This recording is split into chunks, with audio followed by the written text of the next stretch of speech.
The digital passport is a really exciting initiative which we have been developing for the past 2 years. It's an initiative which focuses on using technology to help parents and carers manage care better.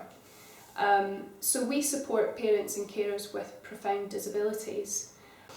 So the digital passports are actually based on the traditional communication passports which PAMIS used to develop with our family carers. So these communication passports are physical booklets which shares information about the person's emotional, social and physical care needs. So we've essentially taken that concept and we've digitalised it and we've made it electronic and accessible. So essentially it operates as a digital ebook. So you're able to flick through it as if it was an ebook that you would access on your Kindle, for example. One of the most important parts that we find in any digital passport is my care needs and abilities, and that will take you straight to that section of the passport. I think the digital passports are a really good way to come into the home and you have a purpose, and the family are really excited about this digital passport. They want it. It's a good way to break the ice. It's a good way of communication as well. It's quite fun too because they get to share their photographs, they enjoy showing you their life, their background, and it's been really fun so far. So there's 2 types of information I think which we're keen to include in the digital passports that we're developing. The first is information, general information about the person's likes and dislikes, a bit about their condition and how it impacts on their lives and those around them. There's also information about the ways in which the person engages with their community. So there's that type of information, and then there's also this other part which is mainly based on evidence. So that would include, for example, information about challenging behaviour. So what kinds of behaviour does the person exhibit, and how should that be understood by us, and how should we respond to that? There's also information about postural care and management.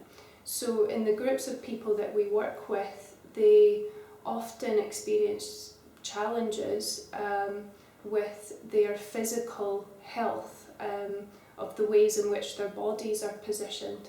We're quite keen to share some of that information in our passports, so we include that information through the use of videos, pictures and voice recordings.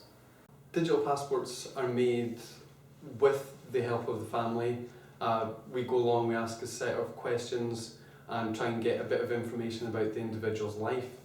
The families will kind of send in pictures and videos, or we can take kind of action shots of what it is that they're doing in regards to the different pages within the passport. So if it's, here is a person playing with their friends at school, we can get a picture of that, whether the parent has it already or we need to go out and take a picture of that. Or if it's a picture from the past, for example, somebody's grandfather who's sadly passed away, then we can use photographs and kind of scan them in and put them onto the passport digitally. Another really good example of how a digital passport could be used is within self-directed support. So you have a family who would like to access social services, and they go through the processes of assessment with a social worker. That's when I think the power of the digital passport is realised, because you're able to use information within the passport to really facilitate that assessment process in a very good evidenced way. So then it means that the social worker can understand what are the needs of the service user. So we're thinking that, we're going to continue to support our family carers, that's not going to change. So this is freely available to family carers of people with learning disabilities. The next approach, I think, is going to be to engage with local services. so that's social and healthcare services who are providing support in the community.